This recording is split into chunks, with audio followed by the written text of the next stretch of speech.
Good morning બેટા. હવે chapter 12ની અંદર આગળ ચર્ચા સમજવાનો પ્રયત્ન કરીશું અને આગળની ચર્ચા ક્લિયર કરતા જઈએ બેટા.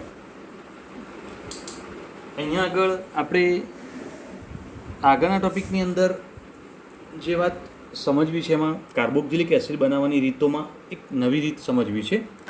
નવી રીત શું છે તો અહીંયા આગળ ધ્યાન આપો બેટા અને ચર્ચા ક્લિયર કરો કે ભાઈ નાઇટ્રાઇલ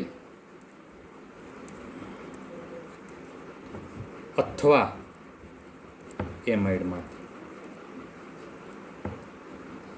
તો આપણે શેમાંથી બનાવીશું બેટા કાર્બોક્સિલિક એસિડ? તો નાઇટ્રાઇલ અથવા એમાઇડ સંયોજનોમાંથી કાર્બોક્સિલિક એસિડ કેવી રીતે બનાવી શકાય તો એ બનાવવા માટેની પદ્ધતિ અહીંયા આગળ સમજવી છે, ક્લિયર કરવી છે. તો ધ્યાન આપજો. હવે આ પદ્ધતિ દ્વારા કાર્બોક્સિલિક એસિડ મેળવવા માટે આપણે શું કરીશું બેટા? તો ધ્યાન આપો કે નાઇટ્રાઇલ સંયોજનો જે છે એની એસિડ અથવા બેઝ ઉદ્દીપકની હાજરીમાં તમે જળ વિભાજન કરો તો સૌપ્રથમ તમને એમાઇડ મળશે અને એ એમાઇડનું તમે ફરીથી એસિડ અથવા બેઝ ઉદ્દીપકની હાજરીમાં ગરમ કરીને જળ વિભાજન કરશો તો પ્રક્રિયા દરમિયાન કાર્બોક્સિલિક એસિડ મળે છે. ઓકે, તો હવે આ જે બોલ્યા એ પ્રમાણે સ્ટેપ બાય સ્ટેપ આગળ વધી જઈએ અને આગળ પછી ચર્ચા કરીએ. તો પ્રક્રિયક તરીકે RCN મતલબ નાઇટ્રાઇલ સંયોજન છે. ઓકે, કોઈ પણ નાઇટ્રાઇલ સંયોજન અહીંયા પસંદ કરી શકો છો. કોની હાજરીમાં પ્રક્રિયા કરવાની છે? તો H+ અથવા OH-. બરાબર, આપણે બોલ્યા બેટા જળ વિભાજન કરવાનું એટલે અહીંયા આગળ +H2O. જ્યારે આ પ્રક્રિયા કરીએ છીએ ત્યારે કાર્બન અને નાઇટ્રોજન વચ્ચેનો એક જે બંધ છે એમાં 2 પાઈ બંધ તૂટી જશે. તો RCN. ચલો, 2 પાઈ બંધ તૂટી ગયા મતલબ કાર્બનની 2 બંધ બનાવવાની ક્ષમતા બાકી રહેશે, નાઇટ્રોજનની પણ 2 બંધ બનાવવાની ક્ષમતા બાકી રહેશે, જેના કારણે અહીંયા આગળ પાણીમાંનો ઓક્સિજન અહીંયા જોડાઈ જશે અને આ 2 હાઇડ્રોજન અહીંયા જોડાઈ જશે. તો બંનેની 2 સંયોજકતાઓ પૂરી થઈ જશે. ઓકે બેટા, તો આ CONH2 બન્યું છે મતલબ એમાઇડ બન્યું છે. હવે તેની પ્રક્રિયા આગળ વધારવી છે. આગળ પ્રક્રિયા વધારીએ છીએ ત્યારે શું થશે બેટા? તો અહીંયા આગળ H+ અથવા OH-. પણ શું કરશું? એને ગરમ કરીએ. ઓકે, આ પરિસ્થિતિની અંદર પણ આપણે જોઈશું જળ વિભાજન તો થશે જ. જ્યારે આ પ્રક્રિયા કરીએ છીએ ત્યારે પ્રક્રિયા દરમિયાન NH2 નીકળી જશે.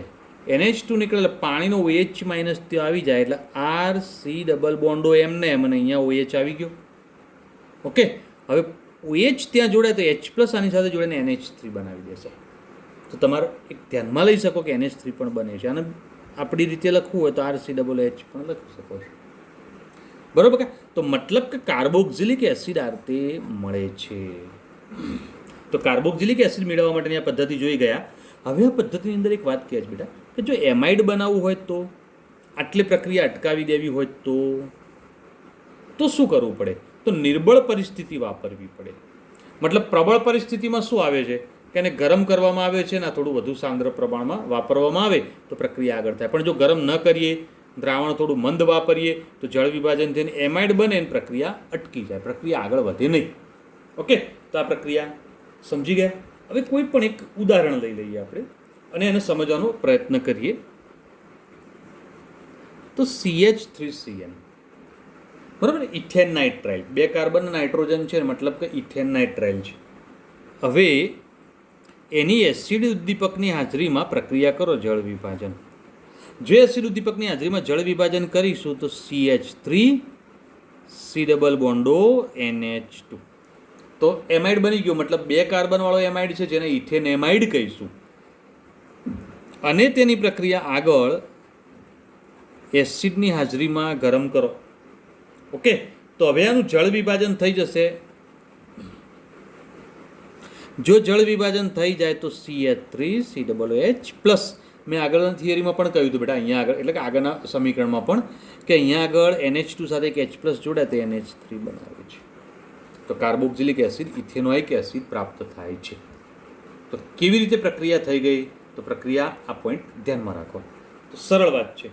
ઓકે, હવે તમને ફક્ત એમાઇડમાંથી જ નિપજ માગ્યો તો અહીંથી જ પ્રક્રિયા સમીકરણ શરૂ કરીને અહીંયા પૂરું કરી દો. તો હવે એવી પ્રક્રિયા માટે અહીંયા આગળ એક સમીકરણ દર્શાવી દઈએ બગા. CuNH2 મતલબ બેન્ઝેમાઇડ. ઓકે, આ બેન્ઝેમાઇડની એસિડની હાજરીમાં પ્રક્રિયા જળ વિભાજન ગરમ કરો. કારણ કે એમાઇડમાંથી જ્યારે કાર્બોક્સિલિક એસિડ બનાવો ત્યારે ગરમ કરવું પડે. પ્લસ H2O લખશો તો ઠીક છે, નહીં લખો તો H3O પ્લસમાં પાણી હોય, મતલબ એનું જલીય દ્રાવણ છે એસિડનું, તો એના કારણે એ પાણી અહીંયા વપરાઈ જાય છે. એ જ પાણીનો ઉપયોગ થશે તો એમાઇડનું કાર્બોક્સિલિક એસિડ સમૂહમાં રૂપાંતર થશે COH પ્લસ શું થશે બેટા NH3. તો અહીંયા આગળ જે આપણે થિયરી જોઈ ગયા એમાં નાઇટ્રાઇલ સંયોજનોનો મતલબ સાયનાઇડ, આ બધા નાઇટ્રાઇલ કહેવાય, અથવા એમાઇડનો મતલબ આ. તો આની અંદરથી કાર્બોક્સિલિક એસિડ કેવી રીતે બનાવી શકાય તો એની થિયરી જોઈ ગયા. હવે ચર્ચા કરીએ આગળ ગ્રિગ્નાર્ડ પ્રક્રિયાની. ઓકે બેટા, તો ગ્રિગ્નાર્ડ પ્રક્રિયા કેવી રીતે થશે એને સમજવાનો પ્રયત્ન કરીશું. હવે બેટા ગ્રિગ્નાર્ડ પ્રક્રિયા વિશે સમજવાનો પ્રયત્ન કરીએ. તો ગ્રિગ્નાર્ડ પ્રક્રિયા જે છે એમાં શું થશે બેટા? તો ગ્રિગ્નાર્ડ પ્રક્રિયા એક સાથેની પ્રક્રિયા છે. ગ્રિગ્નાર્ડ પ્રક્રિયા પહેલાં સમજી લો, RMgX, alkyl magnesium halide. Okay, હવે આવો ગ્રિગ્નાર્ડ પ્રક્રિયક જે છે એને સૂકો બરફ લઈ લો, ઘન કાર્બન ડાયોક્સાઇડ, અને એની સાથે પ્રક્રિયા કરશો તો એની અંદરથી શું બનશે બેટા? એક મધ્યવર્તી સંયોજન બનાવશે જે કાર્બોક્સિલિક એસિડનું ક્ષાર બનશે. અને આ કાર્બોક્સિલિક એસિડનો ક્ષાર બની જાય એની ખનિજ એસિડ અથવા મિનરલ એસિડ સાથે પ્રક્રિયા કરતાં તે એસિડિક થશે અને એમાંથી કાર્બોક્સિલિક એસિડમાં રૂપાંતર થઈ જશે. તો હવે આપણે અહીંયા આગળ સમજવાનો પ્રયત્ન કરીએ બગા કે ભાઈ કેવી રીતે પ્રક્રિયા થશે. તો ધ્યાન આપજો અને સમજજો કે ગ્રિગ્નાર્ડ પ્રક્રિયા માટે તમે ગ્રિગ્નાર્ડ પ્રક્રિયક લઈ લો, RMgX, alkyl magnesium halide plus carbon dioxide. હવે એક વાત બેટા ધ્યાન આપજો કે કાર્બન ડાયોક્સાઇડનો સૂકો બરફ લઈએ ને અને એની સાથે ગ્રિગ્નાર્ડ પ્રક્રિયક સાથે મિશ્ર કરીએ ત્યારે એમાં દ્રાવક તરીકે શુષ્ક ઇથર લેવામાં આવે છે.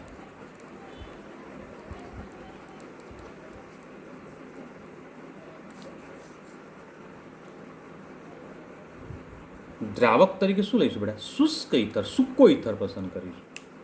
ઓકે, અને શુષ્ક ઇથર લેવામાં આવે છે તો એ અહીંયા આગળ આપણે ઉલ્લેખ કરી દઈએ. બરાબર, તો હવે અહીંયા આગળ જોઈ લો, શુષ્ક ઇથર તરીકે આપણે દ્રાવક પસંદ કર્યો. તો હવે અહીંયા પ્રક્રિયા શું થાય તો હું બોલું, ધ્યાન આપતા જજો બકા અને બરોબર સમજતા જજો. તો ભાઈ કાર્બન ડાયોક્સાઇડ જે છે ને આર્યો એની અંદર C ડબલ બોન્ડ O અને ડબલ બોન્ડ O આવું હોય. મતલબ અહીંયા આગળ ડબલ બોન્ડ છે પણ આપણે જો પ્રક્રિયા દરમિયાન આ ડબલ બોન્ડ તૂટી જાય છે. ડબલ બોન્ડ તૂટે તો એક બંધ કાર્બનનો બાકી રહે અને એક બંધ કોનો બાકી રહે બેટા? ઓક્સિજનનો બાકી રહે. થશે એવું? હવે આ બંધ તૂટે ત્યારે ઇલેક્ટ્રોન ઓક્સિજન લઈ જાય, ઓક્સિજન માઇનસ બની જાય. બરાબર, તો આ R ને MgX એના બે ભાગ પડશે, R અને MgX, એમાં આ ભાગ પ્લસ બનશે. અને જે પ્લસ બને તો આટલો ભાગ જે છે એ અહીંયા જોડી જાય. બોલો બેટા, હું બોલે મૂકો મુશ્કેલી, એ પ્લસવાળો ભાગ જોડાઈ ગયો. અને R એટલે આલ્કાઇલ છે, કાર્બન સાથે જોડાશે ને એ અહીંયા આગળ જોડાઈ જશે. સમજે બેટા? તો કાર્બોક્સિલિક એસિડનો ક્ષાર બન્યો એક મધ્યસ્થી નિપજ છે, ધ્યાન રાખો. હવે આવી મધ્યસ્થી નિપજ જે બને એનું તમે ખનિજ એસિડ અથવા મિનરલ એસિડની વડે એને એસિડિક કરવાના, એટલે એનું જળ વિભાજન થઈ જશે, અંદર પાણી ભાગ લેશે. ઓકે, જળ વિભાજન થાય, પાણી MgX નીકળી જાય, આટલો ભાગ MgX નીકળે તો આનો H+ ત્યાં આવી જશે. તો શું બનશે? RCOOH. જો લો બેટા, એટલે COO તો છે જ, પાણીનો H+ જશે જેના કારણે RCOOH બની જશે. MgX સાથે આનો OH જોડાઈ જશે તો MgOHX. તો મતલબ મેગ્નેશિયમ હાઇડ્રોક્સી હેલાઇડ છૂટો પડશે ને કાર્બોક્સિલિક એસિડ બનશે. તો ગ્રિગ્નાર્ડ પ્રક્રિયા દ્વારા કાર્બોક્સિલિક એસિડ કેવી રીતે બની શકે તો આ રીતે આપણે બનાવી શકીએ છીએ. હવે કોઈ બીજું ઉદાહરણ તમારે લેવું હોય તો પણ લઈ શકો છો બેટા. CH3 CH2 MgBr, ethyl magnesium bromide. Okay, હવે એની કાર્બન ડાયોક્સાઇડ સાથે પ્રક્રિયા. શુષ્ક ઇથર લઈ લીધો. હવે આ પ્રક્રિયામાં સૂકો ઇથર લેવાનું કારણ શું? જો અંદર ભેજ રહી જાય ને, પાણી રહી જાય ને, તો આ પ્રક્રિયક પહેલો પાણી સાથે પ્રક્રિયા કરી જાય, જેના કારણે ઇથર શુષ્ક લેવું પડે, ભેજ વગરનું લેવું પડે. હવે આગળ વાત કરી દઈએ જ પ્રમાણે કે ભાઈ સી ડબલ બોન્ડો ઓ, અહીંયા આગળ MgBr, તો કાર્બન સાથે CH3CH2, મતલબ આરવાળો ભાગ જે છે આ રહ્યો છે આરવાળો ભાગ, બરાબર. તો એ ત્યાં જોડાઈ જશે કાર્બન સાથે. આ એક મધ્યસ્થી નિપજ મળી. મધ્યસ્થી નિપજનું આપણે નામકરણ ક્યારેય નહીં કરીએ બકા, જે ગ્રિગ્નાર્ડ પ્રક્રિયામાંથી બને એમાં, બરાબર. ચલો હવે અહીંયા આગળ જળ વિભાજન થઈ જશે. જળ વિભાજન થાય એટલે CH3CH2COOH પ્લસ MgOHBr. તો મતલબ કે આ જે નિપજ આપણને પ્રાપ્ત થઈ, આ નિપજ જે આપણને પ્રાપ્ત થઈ એ નિપજ એ કાર્બોક્સિલિક એસિડ મળે છે, તો એને પ્રોપેનોઇક એસિડ કહીશું. પણ વિશેષતા જુઓ બકા, મૂળ પ્રક્રિયકમાં 2 કાર્બન છે, છતાંય મળતી નિપજની અંદર 3 કાર્બન, તો એક ત્રીજો કાર્બન અહીંયાથી એડ થયો. તો જ્યારે આવી પ્રક્રિયાઓ કરવામાં આવતી હોય ત્યારે આ પ્રક્રિયાની અંદર કાર્બન સંખ્યા વધે છે. ઓકે બેટા, તો હવે ગ્રિગ્નાર્ડ પ્રક્રિયા વિશે ચર્ચા ક્લિયર થઈ ગઈ. હવે જે નાઇટ્રાઇલ સંયોજનોની પ્રક્રિયા અને ગ્રિગ્નાર્ડ પ્રક્રિયા, આ 2 પ્રક્રિયાઓ આપણે જે સમજી ગયા ને એના ઉપરથી કંઈક થોડી ચર્ચા આગળ વધારવી છે. કઈ ચર્ચા આગળ વધારવી છે તો હું ક્લિયર કરો બેટા, ધ્યાન આપજો બેટા. આપણે ગ્રિગ્નાર્ડ પ્રક્રિયાને નાઇટ્રાઇલ સંયોજનોમાંથી આલ્કાઇલ હેલાઇડ સંયોજનોમાંથી બનાવવામાં આવે છે. હવે જે ગ્રિગ્નાર્ડ પ્રક્રિયક આપણે લીધો એ અને આગળના પ્રક્રિયા જે દર્શાવી એના પહેલાં, તો એ બંને પ્રક્રિયા માટેના જે પ્રક્રિયકો છે ને એ શેમાંથી બને છે? આલ્કાઇલ હેલાઇડમાંથી બને છે. દાખલા તરીકે અહીંયા આગળ જુઓ બેટા, RX આલ્કાઇલ હેલાઇડ, એની જો પોટેશિયમ સાયનાઇડ સાથે પ્રક્રિયા કરવામાં આવે તો સાયનાઇડ સમૂહ અહીંયા દાખલ થઈ જાય તો RCN. મતલબ શું થયું બોલો? નાઇટ્રાઇલ સંયોજન બની ગયું, તો આ રીતે નાઇટ્રાઇલ સંયોજન બનશે. ઓકે, અને પ્લસ KX. તો આ એક પ્રક્રિયા જોઈ ગયા બેટા. હવે એક બીજી પ્રક્રિયા જુઓ, આલ્કાઇલ હેલાઇડ જે છે એની મેગ્નેશિયમ સાથે પ્રક્રિયા કરવામાં આવે તો RMgX. મતલબ આ ગ્રિગ્નાર્ડ પ્રક્રિયક બન્યો. તો ગ્રિગ્નાર્ડ પ્રક્રિયક પણ શેમાંથી બન્યો છે? આલ્કાઇલ હેલાઇડમાંથી. આલ્કાઇલ X તરીકે હેલોજન એટલે હેલાઇડ. તો આ 2 પ્રક્રિયાઓ એવું દર્શાવે છે કે આપણે જે અહીંયા આગળ 2 પ્રક્રિયાઓ આગળ દર્શાવી, જે નાઇટ્રાઇલવાળી પ્રક્રિયા અને ગ્રિગ્નાર્ડ પ્રક્રિયા, આ બંને પ્રક્રિયાના જે પ્રક્રિયકો છે એ આલ્કાઇલ હેલાઇડમાંથી જ પ્રાપ્ત થાય છે, બરાબર. અને એની પ્રક્રિયા દ્વારા કાર્બોક્સિલિક એસિડમાં રૂપાંતર થાય છે. પણ જ્યારે કાર્બોક્સિલિક એસિડમાં રૂપાંતર થાય ત્યારે એના મૂળ જે આલ્કાઇલ હેલાઇડ પસંદ કર્યા હતા એના કરતાં કાર્બનની સંખ્યા 1 વધે છે. તે કોના કારણે વધી બેટા બોલો? અહીંયા આગળ જુઓ તમે, આખી પ્રક્રિયા સળંગ લઈ લઉં. ચલો, એની પ્રક્રિયા KCN સાથે, ઓકે, KCN સાથે પ્રક્રિયા કરો એટલે RCN, નાઇટ્રાઇલ બની ગયો.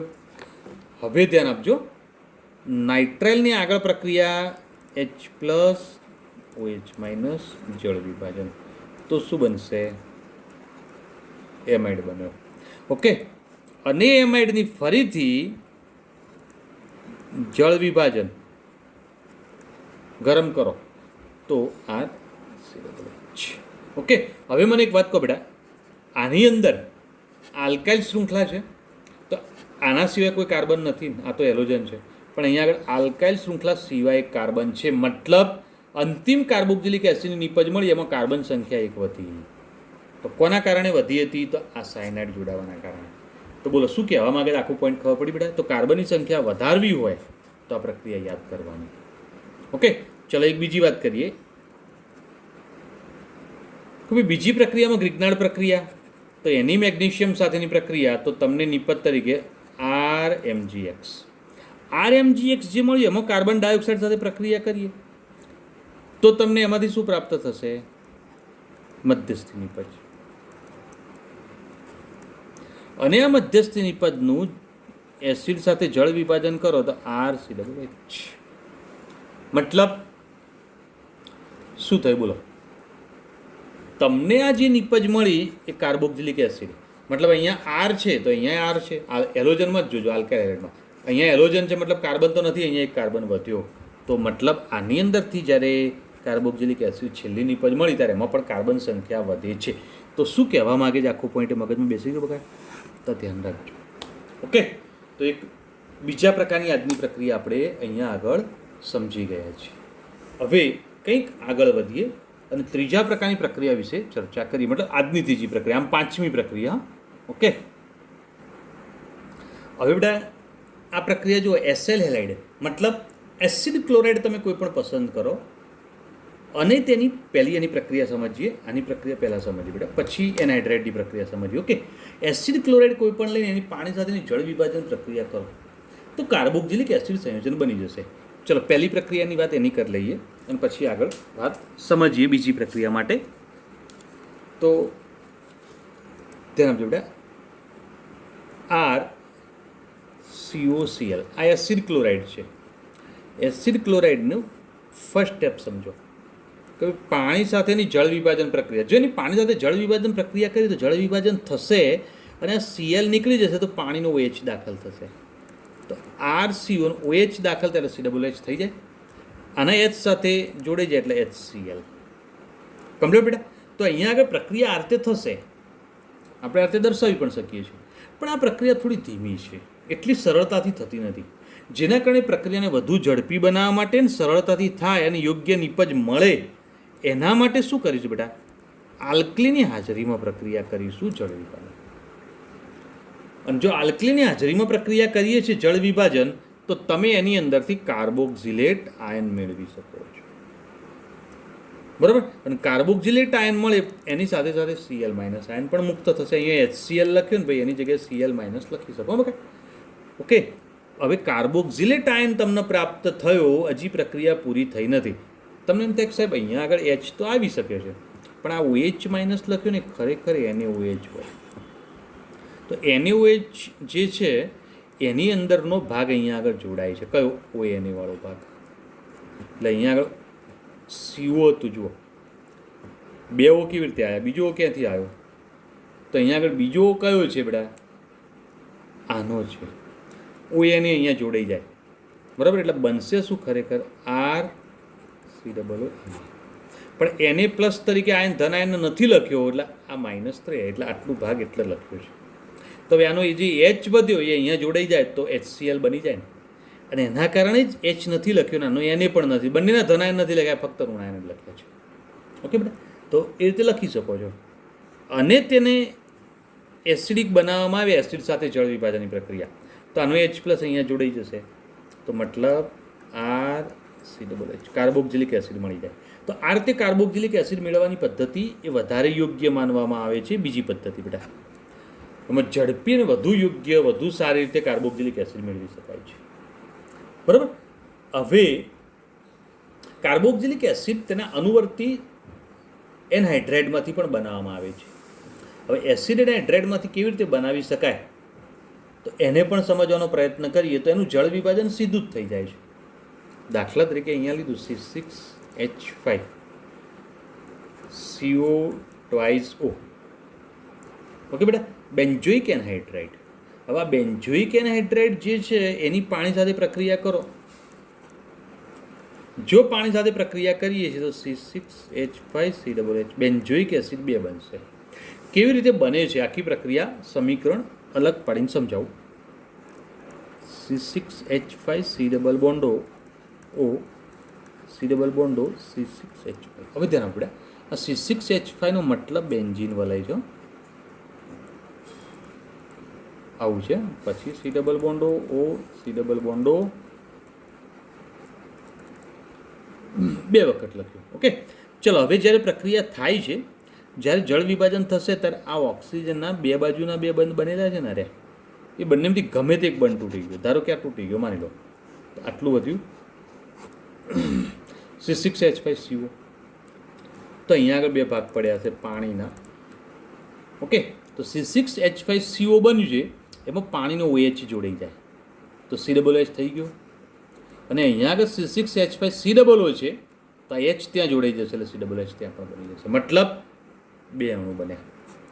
ઓકે બેટા? તો આ બાબત ધ્યાન રાખો. હવે આ જે છે ને એનું નામકરણ કેવી રીતે કર્યું હતું બેટા? બેન્ઝીન ઉપરનો આ ભાગ આવ્યો ને એટલે આપણે એના માટે શું શબ્દ વાપર્યો?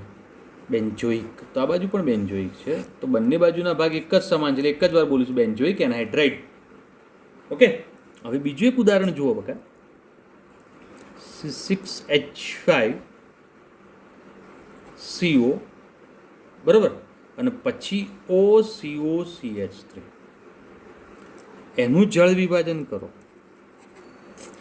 તો C6H5COOH પ્લસ CH3COOH આવી નિપજ મળશે. મતલબ બેન્ઝોઇક એસિડ ને એસિટિક એસિડનું મિશ્રણ મળશે. કેવી રીતે બનશે બેટા? તો થોડું સમજી લઈએ. C6H5C double bond O C double bond O CH3 આવું બંધારણ છે. આજે લખ્યું પહેલું બંધારણ આ છે, જોઈ લો. ચલો, C6H5CO અને પછી O. તો અહીંયા આગળ જો C6H5CO ને O, O સાથે પાછો આ O સાથે COCH3, તેની સાથે COCH3 જોડાયેલો છે, મતલબ આ બની ગયું. હવે મેં તમને નામકરણ માટે કહ્યું કે આટલો ભાગ બોલવાનો છે. ચલો, એટલો ભાગ કરીએ છીએ તો બેન્ઝીન ઉપર CO છે, મતલબ બેન્ઝોઇક કહેવાય, બેન્ઝોઇકનો બી. બરાબર. ચલો, આનો ઉલ્લેખ કરો તો એટલો ભાગ શું ગણાય બેટા? Ethanoic acid. બરાબર. તો આ ઇથેનોઇક વાળો ભાગ આવ્યો, તો ઇથેનોઇકનો ઈ. હવે આલ્ફાબેટ પ્રમાણે પહેલાં કોણ બોલાય? બી પહેલાં આવે ને. ઓકે, તો બેન્ઝોઇક ઇથેનોઇક એનહાઇડ્રાઇડ. તેનું નામકરણ આવડી ગયું. Benzoic ethanoic anhydride.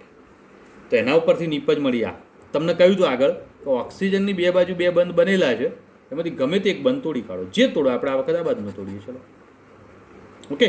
તો આટલો ભાગ વધ્યો C6H5COO. તો એમાં પાણીનો H જોડાઈ જશે, તો એના કારણે COOH થઈ જશે. અને અહીંયા આગળ CH3CO છે ને જે સાથે OH જોડાશે તો એ COOH જ બનશે. તો બે નિપજ આરતી બની ગઈ. ઓકે બેટા, કન્ફ્યુઝન લાગે તો બે ભાગ અલગ અલગ લખીને પછી આની સાથે H જોડો અને આની સાથે OH જોડો, આ નિપજો બની જ જશે, કોઈ પ્રોબ્લેમ આવશે નહીં. બરાબર. તો ધ્યાન રાખજો બકા. હવે આગળની જે પ્રક્રિયા છે એને સમજવાની છે. બરાબર. તો એ કેવી રીતે? તો એને સમજવા માટે અહીંયા આગળ આપણે પ્રયત્ન કરીએ, ચર્ચા ક્લિયર કરીએ. તો નેક્સ્ટ ટોપિક એસ્ટરમાંથી છે, ધ્યાન આપજો બેટા. હવે એસ્ટર સંયોજનમાંથી કાર્બોક્સિલિક એસિડ બનાવવા માટે બે પોઈન્ટ છે, બે અલગ અલગ પ્રક્રિયાઓની વાત છે. એમાં પહેલી વાત કહે છે બેટા કે તમે એસ્ટર લીધો હોય, એસ્ટરમાંથી કાર્બોક્સિલિક એસિડ બનાવવા માટે તમે એસ્ટરનું એસિડિક જળ વિભાજન કરી દો, મતલબ એસિડની હાજરીમાં જળ વિભાજન, તો સીધો કાર્બોક્સિલિક એસિડ બની જશે. ઓકે, તો સીધો આપણને કાર્બોક્સિલિક એસિડ પ્રાપ્ત થઈ જશે. હવે જુઓ આ પ્રક્રિયા કેવી રીતે થશે તો સમજાવો બકા. તમે પ્રક્રિયક તરીકે ઇથાઇલ બેન્ઝોએટ પસંદ કર્યો. બરાબર. હવે ઇથાઇલ બેન્ઝોએટ પસંદ કરીને એની એસિડની હાજરીમાં જળ વિભાજન, મતલબ H3O પ્લસ લખ્યું એટલે શું આવે? H પ્લસ ને પ્લસ H2, આ બેનું મિશ્રણ હોય બકા. એટલે આ પાણી જળ વિભાજનો વપરાય ને આ એસિડની હાજરી છે, અને આ બે જોડાઈ ગયા મતલબ H3O પ્લસ છે. બે બાજુના તીર બતાવે મતલબ પ્રક્રિયા પ્રતિવર્તી છે. ઓકે. હવે આવી પ્રક્રિયાની અંદર તમને નિપજ તરીકે આ રીતે નિપજ પ્રાપ્ત થશે, પ્લસ C2H5OH. હવે પ્રશ્ન થાય કે સાહેબ કેવી રીતે ખબર પડે કે આ બાજુનો ભાગ કાર્બોક્સિલિક એસિડ વાળો બનશે કે આ બાજુનો ભાગ કાર્બોક્સિલિક એસિડ વાળો બનશે? એ પ્રશ્ન ઊભો થાય મગજમાં. ઓકે, તો બંધારણ થોડું જોજો બેટા, એટલે એના પરથી વધુ સ્પષ્ટતા થઈ જશે. C double bond O C2H5. ચલો, આવું છે. તો કાર્બોનિલ સમૂહ કોની સાથે જોડાયો છે? ઇથાઇલ સાથે કે બેન્ઝીન સાથે? કાર્બોનિલ સમૂહવાળો આ ભાગ છે એ બેન્ઝીન સાથે જોડાયો. તો બેન્ઝીનવાળો ભાગ છે ને એ જ કાર્બોક્સિલિક એસિડમાં રૂપાંતર પામશે. મતલબ કાર્બોનિલ સમૂહ જેની સાથે જોડાયો હોય એ COOH બને ને બાકીનો ભાગ આલ્કોહોલ બને. બોલો, હવે વાત મગજમાં બેસશે. એક નાની નાની બાબત આપણે સમજીને આગળ વધીએ છીએ, જેના કારણે પાછળ જતાં તમને ટેન્શન ના આવે. ઓકે બેટા. અને 12મું ચેપ્ટર, 11મું ચેપ્ટર, મેં તમને 11મું ચેપ્ટર શરૂ થયું ત્યારે પણ કહ્યું હતું કે એકલા સમીકરણ છે, આ ચેપ્ટરો બરોબર તૈયાર કરી દેજો. ઓકે. અને હજી પણ કહું છું કે 12મું ચેપ્ટર પણ આપણે ઘણું બધું આગળ વધી ગયા છે, સમીકરણો આગળ ઘણા બધા બીજા પણ ચાલી ગયા છે. લખીને જેટલી વાર પ્રયત્ન થાય એટલી વાર કરો તૈયાર. હા, બીજું કે હું જે બોલું છું એટલું બધું ચોપડામાં લખવાની કંઈ જરૂર નથી. તમને જ્યાં ટૉપિક એવું લાગે કે ભાઈ આ ટૉપિક કંઈક એક્સ્ટ્રા ઓર્ડિનરી સાહેબે સમજાવ્યું તો એ ચોપડીમાં જ નહોતી દો. એના કંઈ અલગ ચોપડા ભરવાની જરૂર નથી. કોઈ ચોપડા ભરવાની જરૂર નથી. ચોપડા ભરશો જ બધું ચોપડામાં રહેશે. જેટલું શક્ય એટલું મગજમાં એડ કરો. આ તમને ખાસ કહું, બરાબર? આપણે પ્રાથમિક શાળામાં નથી, આટલું સમજી લો. પ્રાથમિક શાળામાં ચોપડીઓ ભરવાની હોય ને ચોપડા નોટો ભરવાની હોય. આપણે તો તમને જેટલું ક્લિયર છે એટલું મગજમાં ક્લિયર કરો. તમને એમ લાગે કંઈક ટૉપિક સમજવા જેવો છે તો ચોપડીમાં તમે જુઓ, આ ચોપડી સ્માર્ટ ચોપડી બનાવેલી છે. કેમ? તો તમે ચોપડી જુઓ તમે તો બાજુમાં આખું અડધું ખાનું તો ખાલી છે. તમારી જે થિયરીના બાજુના ભાગમાં તો એ ખાલી જગ્યા કેમ આપી છે? એ તમારે કંઈક પોઈન્ટ નોટ આઉટ કરવા હોય ને, અંદર નોંધવા હોય ને, તો એના માટે આપેલી છે. એટલા માટે ચોપડા ભરવાની જરૂર નથી. તમને એમ લાગે કે આ પોઈન્ટ કંઈક સમજવાનું છે, કંઈક એક્સ્ટ્રા ઓર્ડિનરી છે. તમને મેં આ કહ્યું કે કાર્બોનિલ સમૂહ જેની સાથે જોડાય જ કાર્બોક્સિલિક એસિડ બને, બાકીનો ભાગ આલ્કોહોલ બને. તો આ વાત તમને ચોપડાને નોંધવી હોય તો કંઈ ચોપડો લખવાનું બધું આટલું બધું ક્લિયર કરવાની જરૂર નથી. તમારે ચોપડીમાં સાઈડમાં પોઈન્ટ નોંધી રાખવાનો, જગ્યા છે જ. જો તમે ચોપડી પણ તમને દર્શાવો પડે, અહીંયા આગળ ક્લિયર કરી દેજો. ઓકે, તો એ ભાગ તમે સરળતાથી ક્લિયર કરી શકો છો. એટલે હવે વગર કામના ચોપડા ભરવાનું ને બધું બંધ કરી દેજો. તૈયારી ઉપર ફોકસ કરજો. સમીકરણો બધા મોઢે, એના કરતાં ચોપડામાં એકવાર લખો, એના કરતાં સમીકરણ તૈયાર થઈ જાય મોઢે એકવાર લખવાનું વધારે બેટર છે. ઓકે, તો આ 2-3 મિનિટ થોડી ચર્ચા કરી, થોડી ધ્યાન આપજો બેટા. અને વધુ મહેનત કરજો. એપ્રિલમાં બોર્ડની પરીક્ષા આવી જશે, બરાબર? એટલે પછી પાછળ ટેન્શન ઊભું કરવું એના કરતાં પહેલાંથી જાગૃત રહેવું સારું. ઓકે બેટા, ચલો. એસ્ટર સંયોજનોમાંથી કાર્બોક્સિલિક એસિડ બનાવવા માટે આ એક પદ્ધતિ જોઈ ગયા, જેમાં આપણે એસિડિક જળ વિભાજન જોયું. પણ જો એસિડની હાજરીમાં પ્રક્રિયા ન કરીને જો બેઝ લઈએ તો શું થશે તેની ચર્ચા સમજવી છે. તો ભાઈ જો બેઝ લેવામાં આવે છે તો સૌથી પહેલાં બેઝની હાજરીમાં પ્રક્રિયા થાય તો કાર્બોક્સિલેટ આયન મળે છે. અને કાર્બોક્સિલેટ આયનનું ફરીથી પાછું એસિડિક જળ વિભાજન કરવામાં આવે તો કાર્બોક્સિલિક એસિડ બની જાય છે. તો 2 રીતે આ પ્રક્રિયા શક્ય છે. પણ બીજી પ્રક્રિયાનું જે વર્ણન કરીને સમીકરણ સમજીને આખી પ્રક્રિયાને ફરીથી સમજવાનો પ્રયત્ન કરીએ. ધ્યાન આપજો. હવે બેટા એસ્ટરમાંથી મેળવવા માટેની આ બીજી પદ્ધતિની અંદર આપણે આલ્કલી સાથેની પ્રક્રિયા તો CH3 CH2 CH2 COO અને C2H5. ઓકે, હવે તમે એનું NaOH સાથેની પ્રક્રિયા કરી દો. એસ્ટરની પ્રક્રિયાઓ પ્રતિવર્તી હોય છે, કારણ કે એસ્ટર ઝડપી પ્રક્રિયા નથી આપતું, એટલા માટે થોડી ધીમી પ્રક્રિયા હોય છે. હવે આની પ્રક્રિયા કેવી રીતે થશે તો CH3 CH2 CH2 C double bond O C2H5. આનું નામકરણ કરીશું ઇથાઇલ. અને આ 4 કાર્બનવાળો એસ્ટર છે, તેથી ઇથાઇલ બ્યુટેનોઇટ એસ્ટર છે. એટલે ઓકે, જ્યારે પ્રક્રિયા થશે ત્યારે આ કાર્બનનો ઓક્સિજન વચ્ચેનો બંધ તૂટશે અહીંથી, અને NaOH જે છે એમાંથી ONA વાળો ભાગ અલગ પડી જશે. ONA વાળો ભાગ આ કાર્બન સાથે જોડાઈ જશે. તો એના કારણે હવે નિપજ શું મળશે?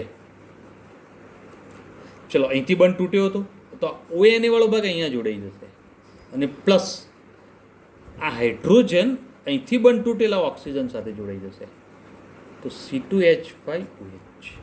ઓકે બેટા, આ જે નિપજ મળી એનું નામકરણ કરીએ તો સોડિયમ, અને 4 કાર્બનવાળો એસ્ટર છે એટલે સોડિયમ બ્યુટેનોઇટ. તો સોડિયમ બ્યુટેનોઇટ આપણને પ્રાપ્ત થશે. આ સોડિયમ બ્યુટેનોઇટ જે છે હવે એનું એસિડની હાજરીમાં જળ વિભાજન કરીએ. જો એસિડની હાજરીમાં જળ વિભાજન કરીએ છીએ તો હવે એની અંદરથી કાર્બોક્સિલિક એસિડ બની જશે. તો બ્યુટેનોઇક એસિડ આપણને પ્રાપ્ત થયો. તો કાર્બોક્સિલિક એસિડ બનાવવા માટેની એક આ પણ પદ્ધતિ અગત્યની છે. તો આ પદ્ધતિ પણ ધ્યાનમાં રાખજો. ઓકે બેટા, હવે આગળની ચર્ચાની વાત આવે છે જેની અંદર શું વાત થશે તો અહીંયા આગળ સમજીશું બકા કે કોયડો એક સોલ્વ કરવાનો છે, જે કોયડો 12.5 છે.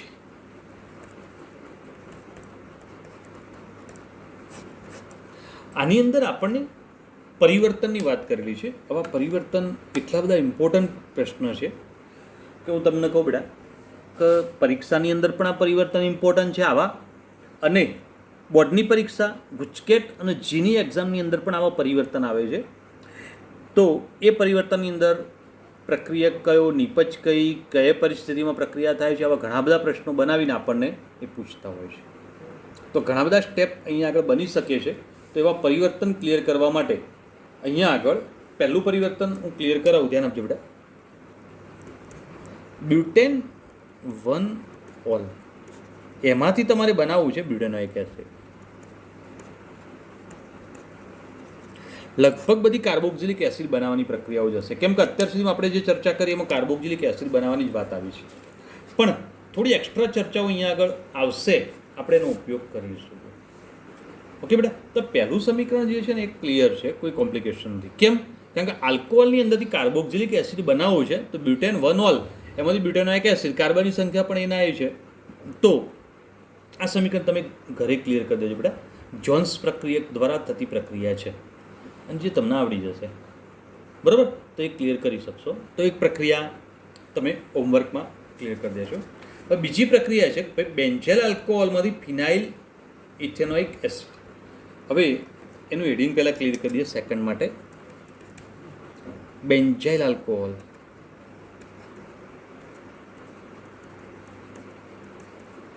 એની અંદરથી શું બનાવવું છે? ફિનાઇલ ઇથેનોઇક એસિડ.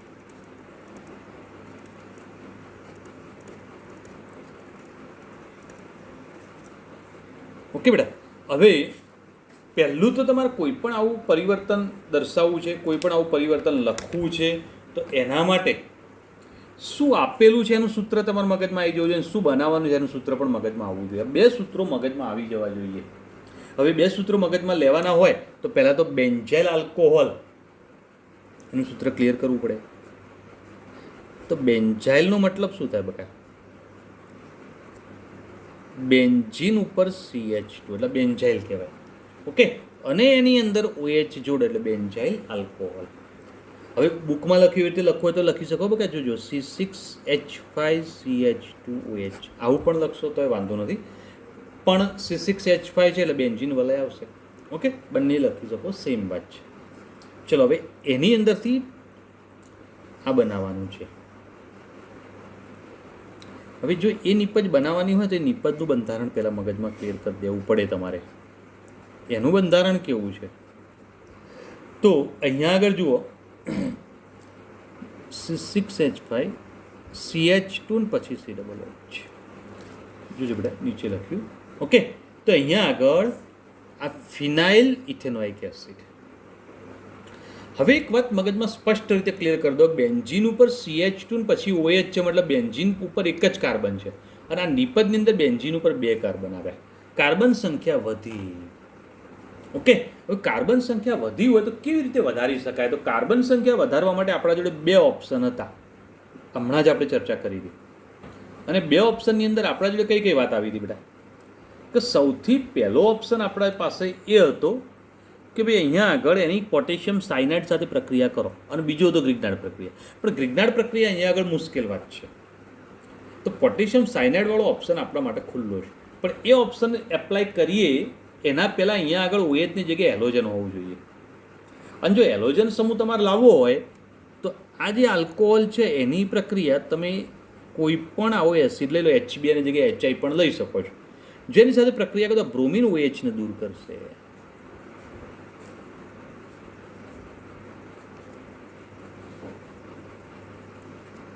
ઓકે બેટા, તો અહીંયા આગળ બેન્ઝાઇલ બ્રોમાઇડ બન્યું. બરાબર. હવે આ રીતે આપણે એક અવસ્થામાં આવી ગયા, જો હેલોજન આવી ગયું, અને હેલોજન આવે તો હેલોજન દૂર કરીને સાયનાઇડ લાવી શકાય છે, પોટેશિયમ સાયનાઇડ સાથેની પ્રક્રિયા. તો સાયનાઇડ ત્યાં આવી જશે. હવે સાયનાઇડ ત્યાં આગળ આવશે તો જુઓ CH2CN અને KBr સાથે જોડે એટલે -KBr બની જશે.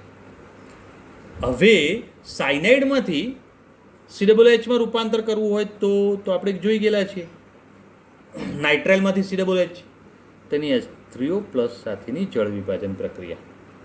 ઓકે ને, તો H3O+ સાથેની જળ વિભાજન પ્રક્રિયા કરો, એને ગરમ કરી દો તો આ પ્રક્રિયા બની જશે. તમને થાય કે સાહેબ સાયનાઇડમાંથી પહેલાં એમાઇડ બનતું હતું ને એમાઇડમાંથી પછી આ બને, તો વચ્ચેનું સ્ટેપ નહીં લખો તો ચાલશે, સાયનાઇડમાંથી સીધું આ બની શકે. ઓકે બેટા, તો આ રીતે પ્રક્રિયા આ દર્શાવી દીધી. તો નિપજ આ રીતે બની ગઈ. તો એક કોયડો સોલ્વ કર્યો બેટા, બીજો પણ ધ્યાન રાખજો અને સમજજો. હવે બેટા આ સમીકરણનો આઈડિયા આવી ગયો. શું થયું હતું પહેલાંથી મેં શરૂઆત ક્યાંથી કરી હતી? અહીંયા આગળ બેન્ઝીન ઉપર એક જ કાર્બન છે, આપણે અહીંયા 2 કાર્બન છે. અને જો બેન્ઝીન ઉપર એકની જગ્યાએ 2 કાર્બન તમારે લાવવા હોય તો ગ્રિગ્નાર્ડ પ્રક્રિયા અથવા પોટેશિયમ સાયનાઇડવાળી પ્રક્રિયા કરો એટલે કાર્બન વધી જાય છે. પણ પોટેશિયમ સાયનાઇડ સાથે પ્રક્રિયા કરવા માટે હેલોજન હોવો જોઈએ. અને હેલોજન લાવવા માટે OH ને દૂર કરો તો HBr સાથે પ્રક્રિયા કરી આવીએ. હેલોજન આવી ગયો પછી KCN સાથે પ્રક્રિયા કરો તો હેલોજન દૂર થઈને સાયનાઇડ આવી જશે. કાર્બન સંખ્યા વધી જાય અને પ્રક્રિયા થઈ શકે. ઓકે બેટા, તો આ ધ્યાન રાખવાનું. આ બધું જ પ્રેક્ટિસ ઉપર છે, રિપીટેશન ઉપર છે. જેટલી પ્રેક્ટિસ વધુ કરશો, રિવિઝન વધારે કરશો, એટલું પરીક્ષામાં ઝડપથી યાદ આવશે ને તે પરીક્ષામાં ટેન્શન કરાવશે. થાય ને એવું બેટા? ઓકે, હવે બીજી એક પ્રક્રિયા અહીંયા આગળ એને ક્લિયર કરેલી છે અને એ કઈ છે તો એને સમજવાનો પ્રયત્ન કરીશું બેટા. કે ભાઈ આપણી પાસે આપણો એક પ્રક્રિયક આવો છે 1 બ્રોમો 3 નાઇટ્રો, બરાબર. અને એની અંદરથી તમારે નિપજ કઈ બનાવવાની છે? તો નિપજ જે બનાવવાની છે ને એ દર્શાવી દઉં અહીંયા આગળ. તો આપણે કઈ રીતે આગળ વધીશું, કયા સ્ટેપથી આગળ વધીશું એ આપણા મગજમાં આઈડિયા આવી જાય, બરાબર. તો નિપજ જે છે એ આવી છે, બરાબર. 3 નાઇટ્રો બેન્ઝોઇક એસિડ, મતલબ ત્રીજા કાર્બન ઉપર નાઇટ્રો ને બેન્ઝોઇક એસિડ. તો બોલો તમારા માટે આ પ્રક્રિયા સરળ છે. તમને એક પ્રશ્ન થાય કે સાહેબ આ બ્રોમિનને દૂર કરીને સાયનાઇડ લાવી દઈએ તો પ્રક્રિયા સરળ બની જાય, બરાબર. પણ એક વાત ધ્યાન આપજો બેટા કે ભાઈ ઉપરની પ્રક્રિયા જે આપણે દર્શાવી હતી ને પોટેશિયમ સાયનાઇડવાળી, એમાં હેલોજન જો બેન્ઝીન સાથે નહોતો જોડાયેલો, કાર્બન સાથે જોડાયેલો, તો બેન્ઝીન સિવાયના કાર્બન સાથે, તો આ હેલોજન દૂર થઈ શકે સરળતાથી. પણ જો હેલોજન બેન્ઝીન વલય સાથે જોડાયેલો હોય ડાયરેક્ટ, તો આવો હેલોજન દૂર કરવો થોડો મુશ્કેલ પડશે. જેના કારણે આપણે અહીંયા આગળ સીધી પ્રક્રિયા નહીં દર્શાવી શકીએ. કઈ? પોટેશિયમ સાયનાઇડવાળી. તો અહીંયા સીધો સાયનાઇડ સમૂહ નથી આવી શકતો. નહીંતર જો સીધો સાયનાઇડ સમૂહ આવી જતો હોત ને તો 1-2 સ્ટેપમાં પ્રક્રિયા થઈ જાય, પણ એ મુશ્કેલ પ્રક્રિયા છે. તો પછી આપણે બીજો રસ્તો અહીંયા આગળ અપનાવીશું, ગ્રિગ્નાર્ડ પ્રક્રિયાવાળો. ઓકે, તો મેગ્નેશિયમ સાથે શુષ્ક ઇથર લઈ અને પ્રક્રિયા કરો તો મેગ્નેશિયમ અહીંયા જોડાઈ જશે ઉપરના ભાગમાં.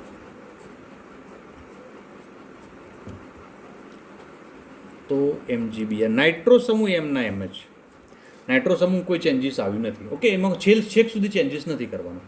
હવે આમાં કાર્બન વધારવાનો છે. કાર્બન વધારવાનો હોય તો અહીંયા આગળ આપણે લીધેલું તો બેટા CO2, બરાબર, સૂકો બરફ. કોની હાજરી હતી?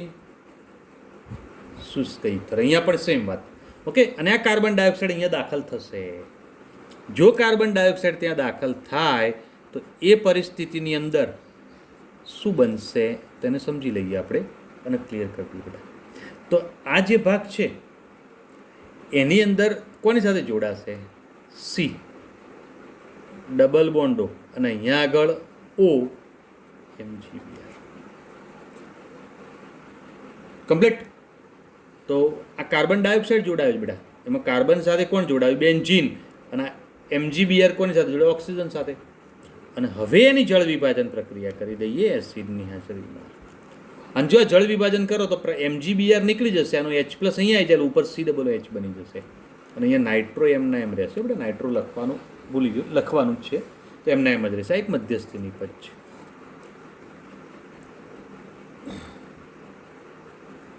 ઓકે, આ 3 નાઇટ્રો ફિનાઇલ મેગ્નેશિયમ બ્રોમાઇડ તરીકે પણ ઓળખી શકાય છે, અને આનું નામ તો આપણે જાણીએ જ છીએ, ક્લિયર કરી ગયેલા છે. ઓકે બેટા, તો આ રીતે આની પ્રક્રિયા દર્શાવી શકાય. બોલો, પ્રક્રિયા આવડશે? ઓકે, આમ જોવા જઈએ તો સરળ છે, પણ પ્રેક્ટિસ મહત્ત્વની છે. 1-2 વખત પ્રેક્ટિસ કરી હોય ને તો આ સમીકરણો આપણે સોલ્વ કરી શકીએ, બરાબર. હવે ચોથું સમીકરણ સમજવાનો પ્રયત્ન. હવે બેટા આ સમીકરણ સોલ્વ કરવાનો પ્રયત્ન કરીએ. 4-મિથાઇલ એસિટોફિનોન. 4-મિથાઇલ એસિટોફિનોન જો દર્શાવીએ છીએ તેનું બંધારણ આ પ્રમાણે થશે. 4-મિથાઇલ મતલબ આ મુખ્ય સમૂહ ગણીએ, અને આ ચોથો ભાગ અહીંયા 4-મિથાઇલ એસિટોફિનોન મતલબ COCH3. બેન્ઝીન ઉપર 2 કાર્બન એટલે એસિટો બોલ્યા, અને કીટોન સમૂહ છે મતલબ ફિનોન. ઓકે, તો આવો પ્રક્રિયક આપણે લીધેલો છે અને એની અંદરથી ફાઇનલ નિપજ તમારે આવી બનાવવાની છે.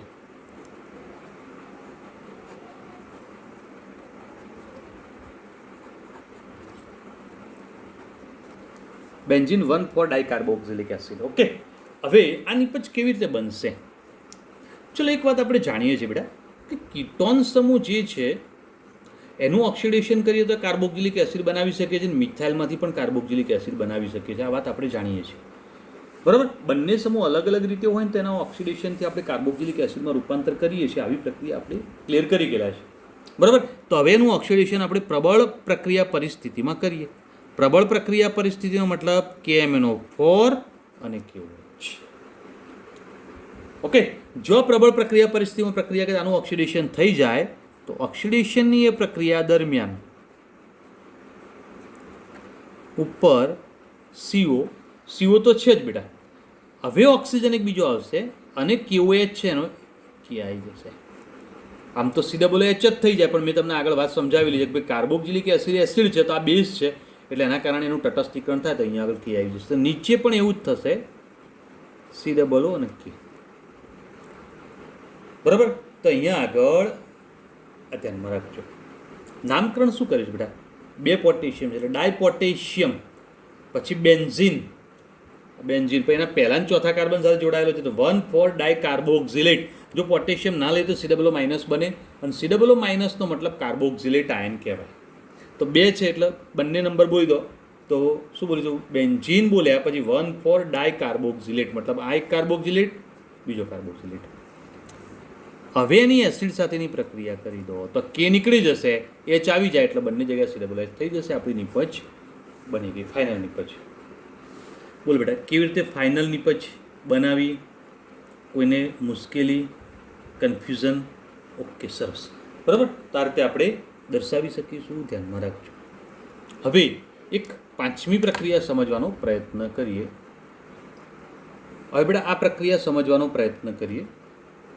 સૌથી પહેલાં લઈએ અહીંયા આગળ કે ભાઈ સાયક્લોહેક્ઝેન એટલે શું છે, તો એનું બંધારણ લઈ લઈએ. તો આ સાયક્લોહેક્ઝેન છે, ઓકે.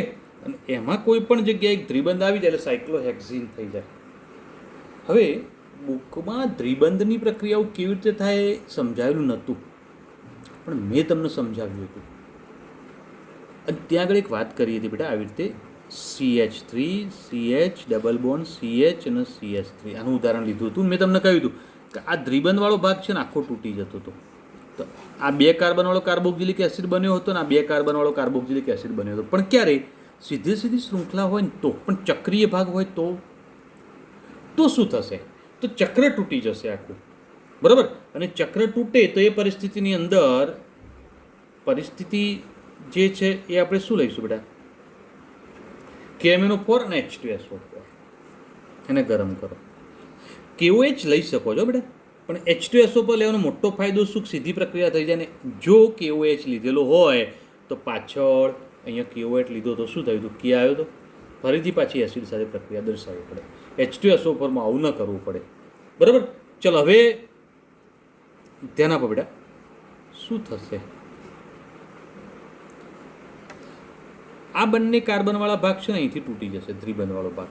અને દ્વિબંધવાળો ભાગ અહીંથી તૂટી જાય એટલે 2 કાર્બન મુક્ત થઈ ગયા, ઓકે.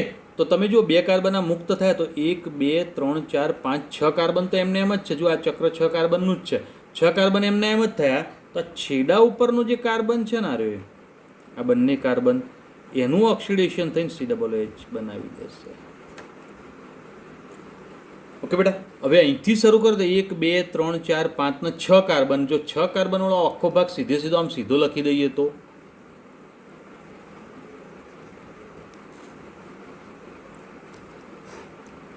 તો વિચારી શકો છો હેક્ઝેન 1,6 ડાયોઇક એસિડ અથવા હેક્ઝેન ડાયોઇક એસિડ બોલ દો તોય ચાલે, બરાબર. તો કેવી રીતે નિપજ દર્શાવી મેં આવડી જશે બેટા. તો આ બાબત ધ્યાન રાખવાની. આનું નામ એડિપિક એસિડ પણ કહેવાય, આપણે આગળ ચર્ચા કરી ગયેલા છે, તો ધ્યાન રાખજો. અને છેલ્લું છે કે ભાઈ બ્યુટેનાલમાંથી બ્યુટેનાઇક એસિડ. હવે આ હોમવર્કમાં કરી દેજો, કારણ કે બ્યુટેનાઇલ એટલે આલ્ડીહાઇડમાંથી કાર્બોક્સિલિક એસિડ બનાવવો હોય તો તમે પ્રક્રિયામાં ટોલેન્સ પ્રક્રિયા કરી શકો છો. અથવા ફેલિંગ પ્રક્રિયા પણ કરી શકો. એવું કંઈ જરૂર નથી ટોલેન્સ જ કરવી, ફેલિંગ પણ કરી શકો. ઓકે, કારણ કે આલ્ડીહાઇડ છે એટલે. પણ ફેલિંગની વિશેષતા શું હતી? ચક્રીય ના હોવો જોઈએ. આમાં ચક્રીય નથી, બ્યુટેનાલ છે. એટલે બંને પ્રક્રિયકો લઈ શકો છો, ટોલેન્સ અને ફેલિંગ બંને. એક જ સ્ટેપમાં સીધું કાર્બોક્સિલિક એસિડ બની જશે. તો આ પ્રક્રિયા ધ્યાન રાખજો બેટા. હવે એક લખાણ સંબંધિત પ્રશ્નનો કોયડો આપેલો છે, એને થોડું સમજવાનો ટ્રાય કરીએ. ધ્યાન આપજો. હવે બેટા લખાણ સંબંધિત પ્રશ્નોની અંદર જે 12.7 પ્રશ્ન આપેલો છે એ પણ એક પ્રકારના પરિવર્તન જેવો જ પ્રશ્ન છે, પણ તમને એમાં નિપજ ફિક્સ કહી દીધી છે કે છેલ્લી નિપજ તમારે બેન્ઝોઇક એસિડ જ બનાવવાની છે.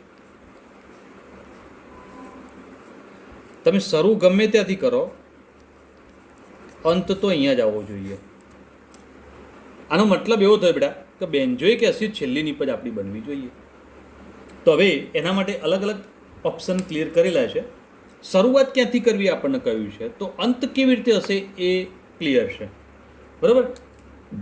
તો આપણે પહેલી વાત કરીએ બેટા ઇથાઇલ બેન્ઝીનમાંથી.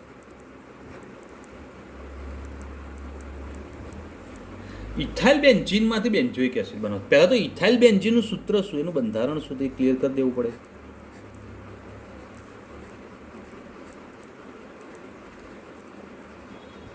બેન્ઝીન ઉપર 2 કાર્બન એટલે ઇથાઇલ બેન્ઝીન થઈ ગયું. ઓકે બકા. સૌથી પહેલાં તો તમારો પ્રશ્ન ક્યાંથી શરૂ કર્યો એ બંધારણ દોરતા જ આવડવું જોઈએ, એનો આઈડિયા આવી જવું જોઈએ. હવે ઇથાઇલ બેન્ઝીન આપણે દર્શાવ્યું, તેમાંથી બેન્ઝોઇક એસિડ બનાવવું છે. આપણે એક પ્રશ્ન જોઈ ગયેલા છે કે ભાઈ બેન્ઝીન ઉપર આલ્કાઇલ શૃંખલા હોય તો શૃંખલાની લંબાઈને ધ્યાનમાં લીધા સિવાય ઉપર COOH સમૂહ બની જ જાય. તો એ પ્રક્રિયા હતી ઓક્સિડેશન, અને બહુ ડિટેલમાં આપણે ચર્ચા કરી હતી. ઓકે ને.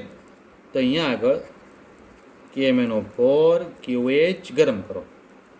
ચલો, આ પરિસ્થિતિમાં પ્રક્રિયા કરશો તો એના કારણે ઉપર કાર્બન સંખ્યા 1 ઓછી થઈ જ જશે. બરાબર. અને એક કાર્બન સંખ્યા ઓછી થઈ જાય તો ઉપર કાર્બોક્સિલિક એસિડ બને, પણ KOH વાપર્યો હોવાના કારણે કે જોડાશે. તો પોટેશિયમ બેન્ઝોએટ અથવા potassium benzene carboxylate. Potassium benzoate બોલશો તો વધારે યોગ્ય રહેશે, તમને સરળતાથી આવડી પણ જશે. હવે આની પ્રક્રિયા કરવી હોય આગળ તો H3O+ સાથેની પ્રક્રિયા કરી દો. તો H3O+ સાથેની પ્રક્રિયા કરવામાં આવે તો ઉપર K નીકળી જશે અને એની જગ્યાએ COOH થઈ જશે. બોલો, આવડી ગયું? તો સરળ વાત છે. બરાબર. ચલો હવે બીજી પ્રક્રિયા સમીકરણની વાત કરીએ. એની અંદર એસિટોફિનોન.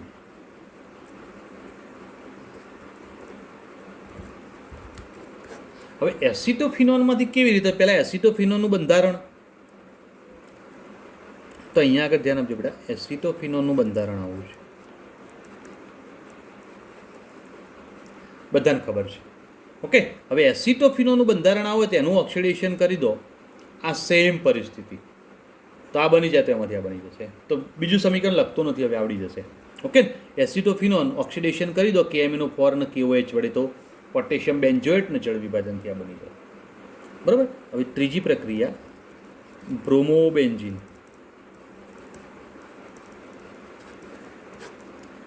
હવે બ્રોમોબેન્ઝીન જે છે ત્યાંથી શરૂઆત કરીએ. પહેલાં બ્રોમોબેન્ઝીનનું બંધારણ દર્શાવી દઈએ. બેન્ઝીન ઉપર બ્રોમિન. હવે એના અંદરથી કાર્બોક્સિલિક એસિડ બનાવવો છે. શું બને છે બેટા? Carboxylic acid. જો કાર્બોક્સિલિક એસિડ એટલે કે બેન્ઝોઇક એસિડ ઉપર COOH સમૂહવાળો ભાગ બનાવવો હોય આવો, તો અહીંયા આગળ કાર્બન આવવો જોઈએ. તો KCN સાથે પ્રક્રિયા ના કરાય. મેં હમણાં આગળ જ વાત કરી કે બેન્ઝીન સાથે ડાયરેક્ટ એલોજન જોડાયેલો હોય તો એ પરિસ્થિતિમાં KCN સાથે પ્રક્રિયા કરી સાયનાઇડ આ બ્રોમિનને દૂર કરી શકતું નથી. તો પછી અહીંયા આગળ ગ્રિગ્નાર્ડ પ્રક્રિયા વાપરવી પડશે. અને જો ગ્રિગ્નાર્ડ પ્રક્રિયાનો ઉપયોગ કરીએ તો મેગ્નેશિયમ સાથે શુષ્ક ઇથર લઈને પ્રક્રિયા કરો તો મેગ્નેશિયમ અંદર જોડાઈ જશે.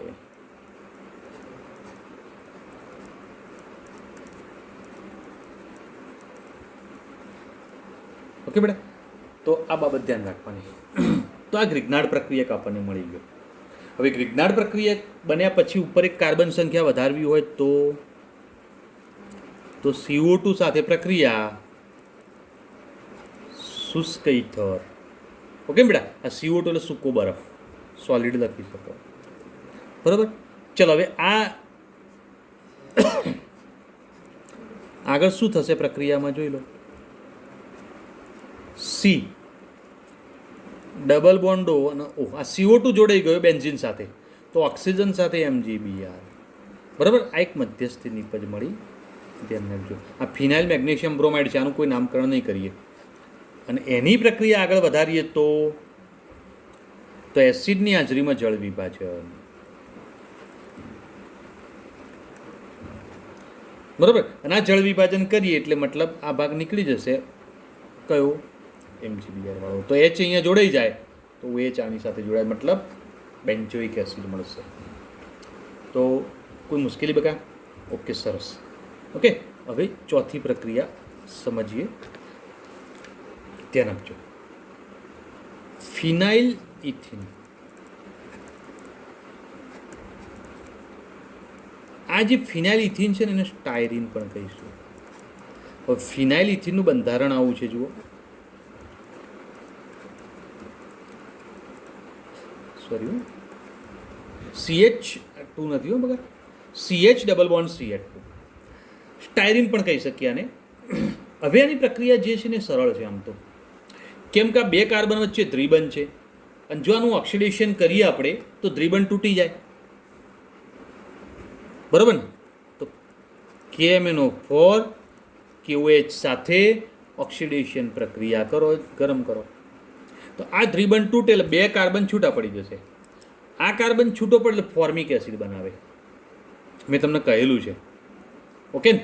ફરીથી એકવાર, CH3 CH double bond CH3, આ તૂટી જાય તો આ બે કાર્બન એટલે ઇથેનોઇક એસિડ, અને આ બીજો એના અંદરથી ઇથેનોઇક એસિડ. તો બે ભાગ અલગ પડી ગયા બેટા. તો એ પરિસ્થિતિની અંદર શું થઈ જાય? તો આ એક જ કાર્બન છે, જેના કારણે એની અંદરથી શું બનશે? HCOO. આમ તો HCOOH બને, ફોર્મિક એસિડ બને, પણ KOH છે એટલે K વાળી નિપજ. તો આટલા ભાગમાંથી બની ગયું. આ H હોય, આ બે H છે તો એક H હોય, પણ એની સાથે પ્રક્રિયા કરો એટલે K આવી જાય. હો બેટા, ચલો આની સાથે હવે આપણી મેન નિપજ ચક્રીય વાળી છે, તો COOH આ H, પણ KOH સાથે પ્રક્રિયા કરે એટલે K આવી જાય. ઓકે, તો પોટેશિયમ બેન્ઝોઇટ આ બની ગયા. પછી તો પ્રક્રિયા આગળ સરળ છે. જળ વિભાજન કરી દો એસિડની હાજરીમાં, તો નિપજ તરીકે બેન્ઝોઇક એસિડ બની જશે. તો બોલો, બેન્ઝોઇક એસિડ કેવી રીતે મળશે, કેવી રીતે પ્રક્રિયા આપશે? તો પ્રક્રિયા આપતે ધ્યાનમાં રાખો તો બહુ ઇઝીલી ક્લિયર કરી શકાય એવા પ્રકારની આ પ્રક્રિયાઓ આપણે સમજી શકીએ. ધ્યાન આપજો બેટા. હવે થોડી ચર્ચા આગળ વધારીએ છીએ ને આગળ ચર્ચા સમજવાનો પ્રયત્ન કરીએ. ધ્યાન આપો. હવે બેટા ભૌતિક ગુણધર્મો સમજવા છે, જેની અંદર સૌથી પહેલાં ચર્ચા કરીશું આપણે વાસની અને ભૌતિક સ્થિતિની. બે પોઈન્ટ એક સાથે લઈ લઈએ. બરાબર? તો ભૌતિક અવસ્થાની પણ વાત સાથે કરી દઈશું. તો વાસ અને ભૌતિક અવસ્થા, તો 1 થી 9 કાર્બન ધરાવતા કાર્બોક્સિલિક એસિડ એ પ્રવાહી અવસ્થામાં છે.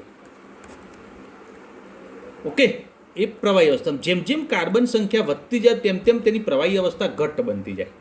શરૂઆતના પ્રવાહી કેવા હોય? પાણી જેવા હોય. પણ વધુ કાર્બન સંખ્યા વધે તેમ તેમ તે પ્રવાહી જે છે વધુ ઘટ્ટ બનતા જાય, મતલબ તેલ જેવા પ્રવાહી બનતા જાય. ઓકે બેટા, તો આ બાબત ધ્યાન રાખવાની. પણ આ બધા જ કાર્બોક્સિલિક એસિડ 9 કાર્બન સુધીના જે છે એની વાસ જોવા જઈએ તો અણગમતી વાસ ધરાવે છે. આપણને ગમે નહીં એવી, અને ખૂબ તીવ્ર વાસ હોય છે. નાકમાં બળતરા કરે એવી તીવ્ર વાસ હોય છે. તો અણગમતી નાકમાં તીવ્ર બળતરા કરે એવી વાસ ધરાવતા હોય છે. જ્યારે 9 પછી કાર્બન ધરાવતા મોટાભાગના બધા ઘન છે અને મીણ જેવા હોય છે. ઘન અવસ્થામાં ખરા, પણ ઘન અવસ્થા કેવી બેટા? મીણ જેવા ઘન છે. ઓકે, તો આ પોઈન્ટ પણ એક ધ્યાન રાખજો અને સમજજો. તો અહીંયા આગળ આપણે આ વાત સમજી શકીએ બેટા કે મીણ જેવા ઘન, અને તે મીણ જેવા ઘન હોવાના કારણે નીચી બાષ્પશીલતા ધરાવે છે. અને નીચી બાષ્પશીલતા હોવાના કારણે તે વાસવિહીન છે.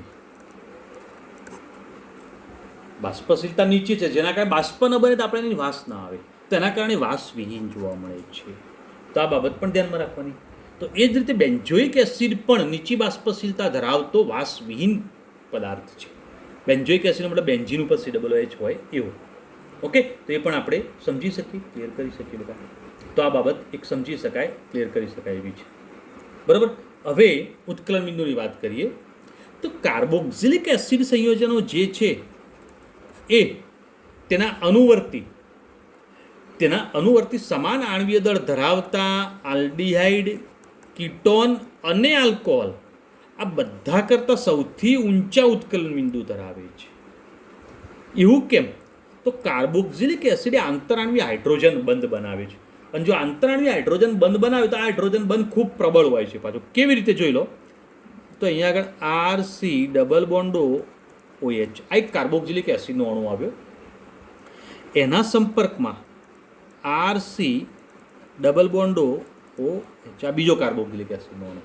આ બંને અણુ જ્યારે એકબીજાના સંપર્કમાં આવે ત્યારે એકબીજા સાથે હાઇડ્રોજન બંધ બનાવે છે. અને જો હાઇડ્રોજન બંધ બની જાય તો એના કારણે બે અણુઓ પ્રબળ આકર્ષણ બળથી જોડાય છે, જેના કારણે સરળતાથી મુક્ત થતા નથી, જેના કારણે તેના ઉત્કલન બિંદુ ઘણા ઊંચા હોય છે. તો આલ્કોહોલ કરતાં પણ ઊંચા, આલ્ડીહાઇડ અને કીટોન કરતાં પણ ઊંચા. જો આલ્ડીહાઇડ અને કીટોન કરતાં આલ્કોહોલના ઊંચા હતા. કેમ એવું હતું બેટા? કારણ કે આમાં દ્વિધ્રુવીય આકર્ષણ બળ હતું, જ્યારે એમાં હાઇડ્રોજન બંધ હતો. પણ એના કરતાં પણ ઊંચા COOHમાં છે. કેમ કે પ્રબળ વિશિષ્ટ પ્રકારનો હાઇડ્રોજન બંધ બને. જો બે બન્યા, બે અણુ બે હાઇડ્રોજન બંધ, આલ્કોહોલમાં એક જ બનતો હતો. તેથી આમાં ઉત્કલન બિંદુ ઘણા ઊંચા જાય છે. આ હાઇડ્રોજન બંધ એટલો પ્રબળ છે કે વાયુ અવસ્થામાં પણ એ દ્વિઅણુ સ્વરૂપે હોય છે, ડાયમર સ્વરૂપે હોય છે. તો આ દ્વિઅણુ સ્વરૂપે જ કહેવાય. પ્રવાહી અવસ્થામાં તો આવા ઘણા બધા અણુ જોડાય, પણ વાયુ અવસ્થામાં તો બે અણુ જોડાયેલા જ રહે છે. તેનો મતલબ ખૂબ પ્રબળ આકર્ષણ બળ કહેવાય છે. બરાબર. તો આ બાબત ધ્યાનમાં રાખવાનું અને ક્લિયર કરી દેવાનું. હવે આ પ્રકારની વાત કરીએ તો વાયુ અવસ્થામાં જેમાં બે જોડાયેલા હોય છે, તો એ જ રીતે કેટલાક પ્રકારના એપ્રોટિક દ્રાવકો, મતલબ કાર્બનિક દ્રાવકો, જેવા કે બેન્ઝીન, ટોલ્યુન, પેટ્રોલ, ઇથર વગેરે એવા દ્રાવકોમાં જો કાર્બોક્સિલિક એસિડને દ્રાવ્ય કરવામાં આવે તો પણ આ દ્વિબંધ તૂટતો નથી. તો મતલબ કે ખૂબ પ્રબળ આકર્ષણ બળ ધરાવે છે. ઓકે બેટા, તો આ બાબત ધ્યાન રાખવાની. તો આ વાત સમજી શકીએ છીએ. હવે આગળ ચર્ચા કરીએ બેટા દ્રાવ્યતાની. તો દ્રાવ્યતાની અંદર જોવા જઈએ તો 1 થી 4 કાર્બન ધરાવતા કાર્બોક્સિલિક એસિડ એ પાણીમાં સરળતાથી દ્રાવ્ય થાય છે. તો પાણીમાં સરળતાથી દ્રાવ્ય થતા જોવા મળતા હોય છે. કેમ? કારણ કે પાણીના અણુ સાથે આંતરાણ્વીય હાઇડ્રોજન બંધ બનાવે છે. હવે પાણીના અણુ સાથે હાઇડ્રોજન બંધ બનાવે એટલે કેવી રીતે બનાવશે? તો અહીંયા આગળ હું જે ચર્ચા કરું, જે માહિતી ક્લિયર કરું, થોડું ધ્યાન આપજો બેટા. દાખલા તરીકે અહીંયા આગળ RC ડબલ બોન્ડ OH આવું થઈ જાય. જો આવી રચના બનતી હોય તો હવે અહીંયા આગળ જો ઓક્સિજન, હાઇડ્રોજન, હાઇડ્રોજન, તો પાણીનો અણુ છે એની સાથે હાઇડ્રોજન બંધ બનાવ્યું. તો એ જ રીતે આ ઓક્સિજન પણ છે, તો હાઇડ્રોજન, ઓક્સિજન, હાઇડ્રોજન, તો આ બધા સાથે પણ હાઇડ્રોજન બંધ બનાવશે. મતલબ શું થાય બેટા? કે ઓક્સિજને પણ હાઇડ્રોજન બંધ બનાવે, હાઇડ્રોજને પણ પાણીના ઓક્સિજન સાથે હાઇડ્રોજન બંધ બનાવે છે. જેનો મતલબ એવો થાય કે પાણી સાથે હાઇડ્રોજન બંધ બનાવતા હોવાના કારણે 1 થી 4 કાર્બન ધરાવતા કાર્બોક્સિલિક એસિડ પાણીમાં સરળતાથી દ્રાવ્યતા ધરાવે છે. બરાબર. પણ ઉચ્ચ કાર્બન ધરાવતા જો કાર્બોક્સિલિક એસિડ લઈએ છીએ તો એના કારણે તેની પાણીમાં દ્રાવ્યતા ઘટે છે. કેમ એવું થાય છે? તેનું કારણ છે કે ભાઈ ઉચ્ચ કાર્બન એટલે 4 કરતાં વધુ કાર્બન. હવે જુઓ, કાર્બન સંખ્યા મેં વધારી, સોરી બેટા, તો આ જે ભાગ કહેવાય ને એ શૃંખલા લાંબી બનતી ગઈ અને એ શૃંખલા જલ વિરાગી છે. મતલબ પાણી પ્રત્યે અપાકર્ષણ કરતી શૃંખલા છે. બરાબર. જેને હાઇડ્રોફોબિક કહીશું. આપણે 5મા ચેપ્ટરમાંની ચર્ચા ડિટેલમાં કરીશું, ચેપ્ટર 5માં. ઓકે બેટા. પણ હાલ ખાલી એટલું યાદ રાખો કે આ શૃંખલા જે હાઇડ્રોકાર્બનની શૃંખલા જે પાણી પ્રત્યે પ્રબળ અપાકર્ષણ ધરાવે છે અને પાણી પ્રત્યે પ્રબળ અપાકર્ષણ ધરાવે તો એના કારણે શું થશે? તો એ પાણીમાં દ્રાવ્યતા ધરાવશે નહીં. તો આવી શૃંખલાઓ જેમ જેમ લાંબી થતી જાય તેમ દ્રાવ્યતા ઘટતી જાય છે. બરાબર. તો આવી જ વાત સેમ બેન્ઝોઇક એસિડમાં પણ બનશે. કે ભાઈ બેન્ઝોઇક એસિડ લઈએ છીએ ને તો સામાન્ય ઠંડા પાણીમાં અદ્રાવ્ય બને છે. કેમ? કારણ કે એની અંદર પણ આ ચક્રીય ભાગ મોટો છે, તો પાણીમાં દ્રાવ્યતા ધરાવતા નથી. પરંતુ જો ગરમ પાણી લઈએ તો દ્રાવ્ય છે, તો ઠંડા પાણીમાં ના ઓગળે, પણ ગરમ પાણીમાં તે ઓગળે છે. કેમ કે તાપમાન વધે તેમ દ્રાવ્યતા વધે છે. ઓકે, તો અહીંયા આગળ આ બાબત સમજી શકીએ છીએ. આ ઉપરાંત બધા જ મોટા ભાગના કાર્બોક્સિલિક એસિડ એ ત્યાં આગળ ઓછા ધ્રુવીય દ્રાવકો જેવા કે બેન્ઝીન C6H6, ત્યાર પછી ઇથર, ત્યાર પછી આલ્કોહોલ અને ક્લોરોફોર્મ આમાં દ્રાવ્યતા ધરાવે છે. તેમાં દ્રાવ્ય થઈ શકે છે. ઓકે બેટા, તો આપણે આજે ચર્ચા કરી એ દ્રાવ્યતાની વાત કરીએ. તો દ્રાવ્યતા માટે આ પોઈન્ટ ધ્યાનમાં રાખજો. તો અહીંયા આગળ ભૌતિક ગુણધર્મોની અંદર આપણે 4 ગુણધર્મોની વાત કરી ગયા: ભૌતિક અવસ્થા, વાસ, ઉત્કલન બિંદુ અને દ્રાવ્યતા. ઓકે, તો આના બધી કોઈ પ્રશ્ન બને તમે ક્લિયર કરી શકશો. બરાબર, તો આટલા સુધી આ ચર્ચા કરીએ છીએ. નેક્સ્ટ ચર્ચા નેક્સ્ટ એપિસોડમાં કરીશું અને સમજીશું. ઓકે બેટા, ગુડ ડે. મહેનત કરતા રહેજો અને વધુમાં વધુ પ્રયત્ન કરજો.